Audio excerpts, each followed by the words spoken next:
സ്ത്രീകൾ മൂക്ക് കുത്തുന്നതിന്റെ നോസ് പിയേഴ്സിംഗിന്റെ വിധി എന്താണ്? ഹറാമോ ഹലാലോ? ഭർത്താവിന്റെ സമ്മതമുണ്ടെങ്കിൽ ഐബ്രോ ത്രെഡ് ചെയ്യുന്നത് പോലെ നോസ് പിയേഴ്സിംഗും അനുവദനീയമാകുമോ?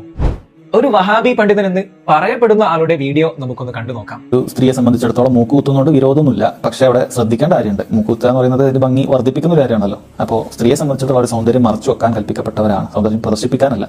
അതുകൊണ്ട് ഹസ്ബൻഡിന്റെ പെർമിഷനോട് കൂടി ഹസ്ബൻഡിന് വേണ്ടി ഒരാൾ മൂക്കുത്തുകയാണെങ്കിൽ അതിൽ തെറ്റൊന്നുമില്ല, ദീനപരമായിട്ട് തെറ്റില്ല.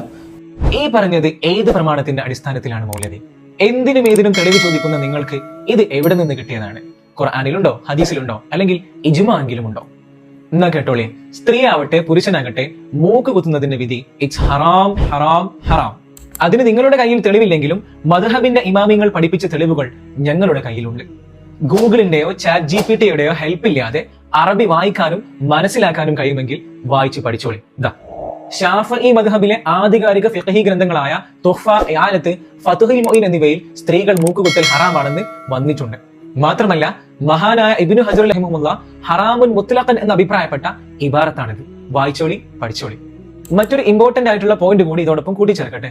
നോസ് പിയേഴ്സിംഗ് ചെയ്ത് കഴിഞ്ഞാൽ വുളു എടുക്കുന്ന സമയത്ത് വളരെ ചെറിയ ഭാഗമാണെങ്കിലും ആ ഭാഗത്ത് വുളുവിന്റെ വെള്ളം ചേരാതിരിക്കാനുള്ള സാധ്യതയുണ്ട്. അങ്ങനെ വെള്ളം ചേരാതിരുന്നാൽ വുളു ശരിയാവില്ല. വുളു ശരിയാവാതിരുന്നാൽ നിസ്കാരം ശരിയാവില്ല. നിസ്കാരം ശരിയാവാതിരുന്നാൽ ഒന്നും ശരിയാകില്ല.